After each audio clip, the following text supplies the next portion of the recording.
'Twas the night before reunion when all through the camp not a creature was stirring, the air was damp. The Chacos were hung by the chimney with care in hopes that summer staff would soon be there. The program director was all nestled all snug in her bed as visions of applications danced in her head. She wore her pajamas and her warm winter cap as she for a few hours into her long winter's nap. When out on the lawn there arose such a clatter, she leapt from her bed to see what was the matter.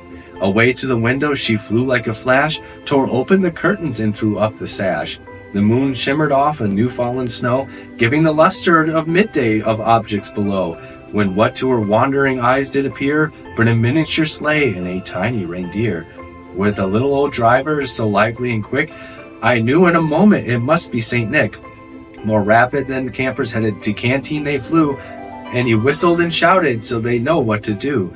Now Dasher, now Dancer, now Prancer and Vixen, on Comet, on Cupid, on Donner, on Blitzen, to the end of the road, to the top of Old Cedar, stop by the chimney and not an inch nearer.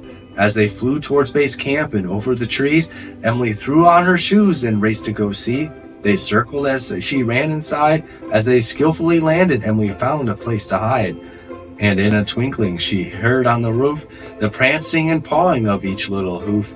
She peeked from her spot as she heard Santa's boots pound. Down the chimney St. Nicholas came with a bound. He was dressed in all red from his head to his foot. His clothes were all tarnished with ashes and soot. A bundle of presents he had flung on his back. He looked like just a pack-and-paddler opening his pack. His eyes, they twinkled, his dimples how merry. His cheeks were like roses, his nose like a cherry.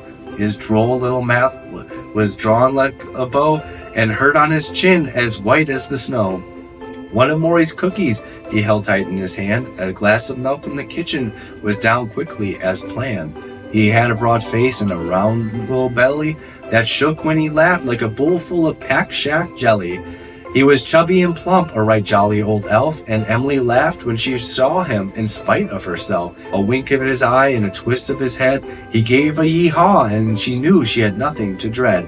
They spoke not a word as she went straight to his work. He laid out the presents and turned with a jerk, and laying a finger aside of his nose, he sang Waddle-ee-acha, and climbed up the chimney he rose.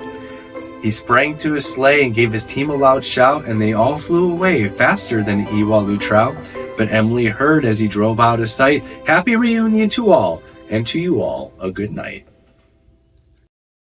I hope you enjoyed our production of 'Twas the Night Before the Staff Reunion. Please, consider signing up to be part of our summer staff this year, and don't forget to invite your friends. Merry Christmas, and Happy New Year to you all.